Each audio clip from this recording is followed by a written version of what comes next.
effortlessly going up escalators, up and down, up and down. We are heading to the Waterloo and City platforms at Bank. I haven't actually been on it since before COVID, so I think I remember most of it. I just heard a train, so we might have just missed one. I forget you have to walk down this really long corridor. I'm almost as tall as it. I don't know why I've left bits of it open. Oh yeah, it exposes part of the original echo. I can actually hear myself echo down there. It's kind of cool and at the same time annoying. Okay, there's actually people coming. Is it round here? This is why I'm recording. So when they built underground tunnels originally, they used what's called a grey head shield. And there's one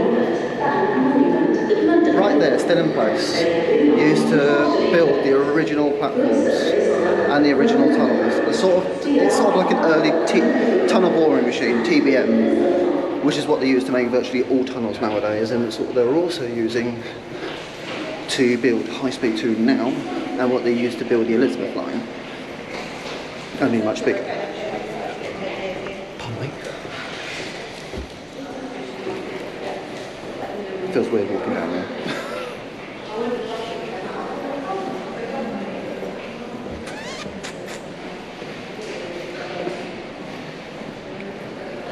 Weirdly open corridor.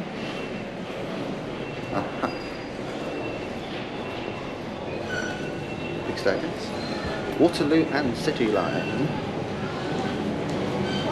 with the very nasty steps all the way up. Waterloo and City line is a very much add on the two, but I'll explain more on the train.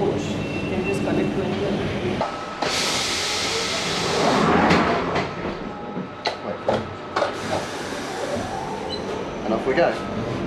This is the shortest journey of any tube line. It is literally from Bank, where we are now, to Waterloo.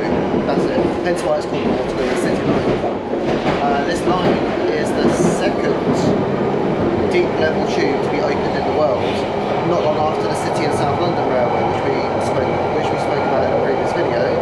I'm doing this separately whilst building another one to do with the hidden gems.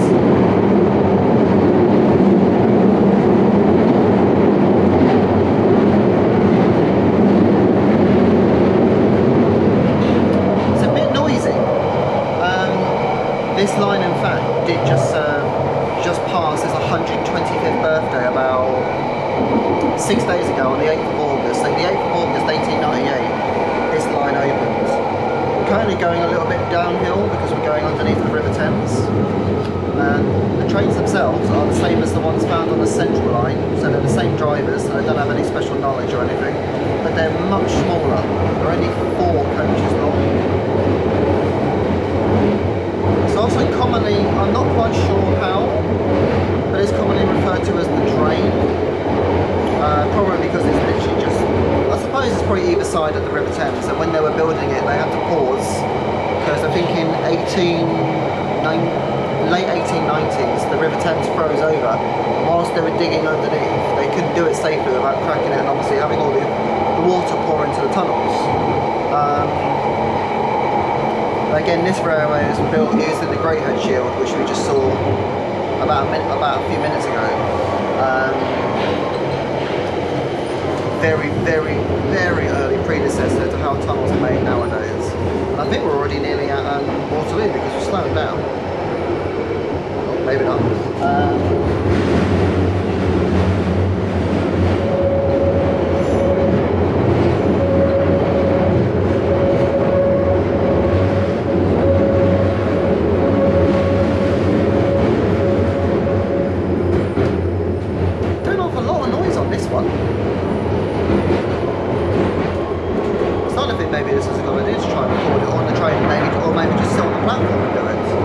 There's some bits on the platform I really want to show you, which is why we're going from Bank to Waterloo. Another YouTuber I follow, Jago Hazard, recently covered a bit about this line on the 125th anniversary. More about how, obviously obviously came to be through the London and South Western Railway, which you know it today as South Western Railway, at least from London Waterloo.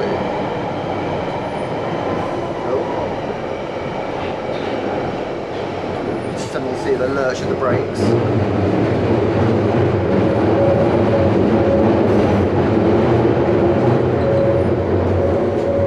You'd think it's just a straight line, seeing as it doesn't have to navigate very much apart from underneath the Thames. There's a lot of corners on there. Like I said, I haven't been on this line since before COVID. So, 3-4 years? Maybe you can actually hear me. Otherwise I've got to do a lot of subtitles.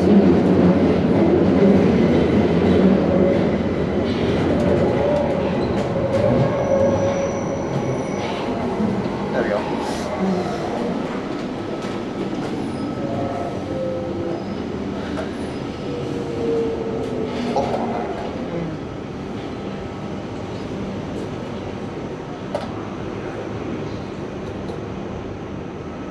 Like the handles.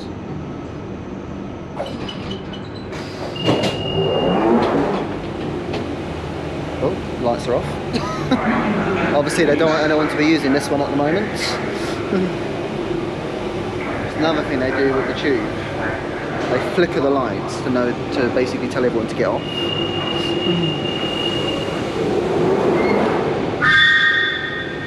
Bonus. Now where it's going is into the depot. This is the only tube line where the depot, virtually everything is entirely underground. It really needs clean though. It's something that doesn't go outside. Like, it is pretty filthy. But yeah, as you look down there,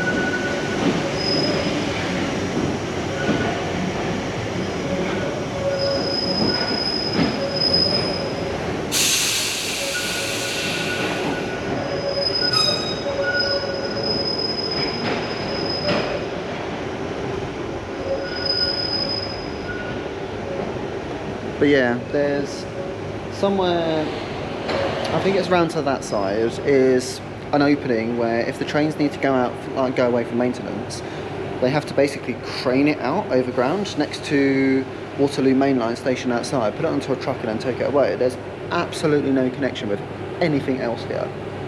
The trains are serviced there, maintained there, and they literally just go, there's another platform on the other side, so they'll come through on that side to go back out. This is sort of like an inbound platform.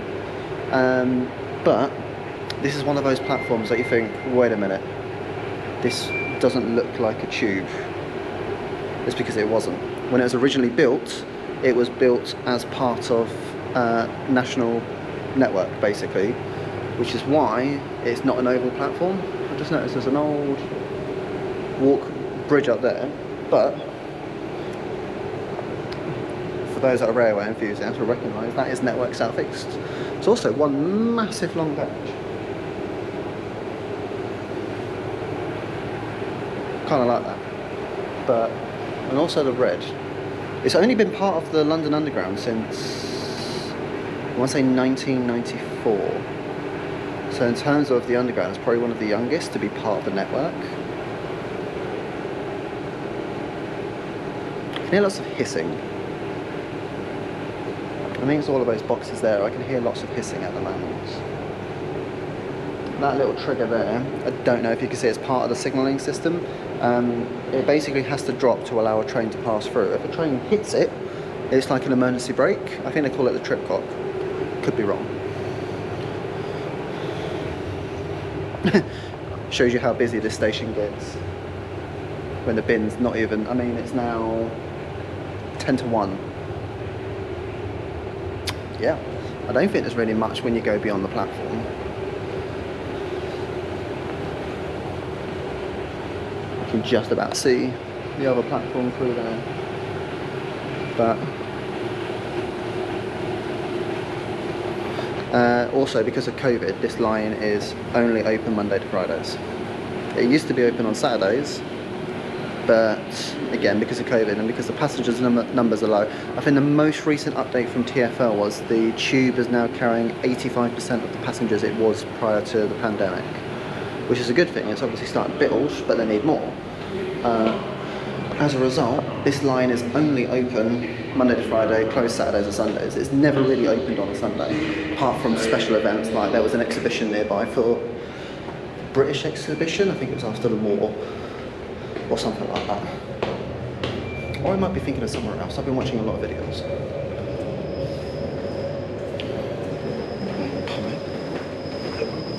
So yeah, very, very brief history, if you could hear most of it, of the Waterloo and City line. I hope you've enjoyed it. If you like it, please give it a like and also consider subscribing. It doesn't cost you anything and hopefully it'll help out my channel. Thank you. See you again soon.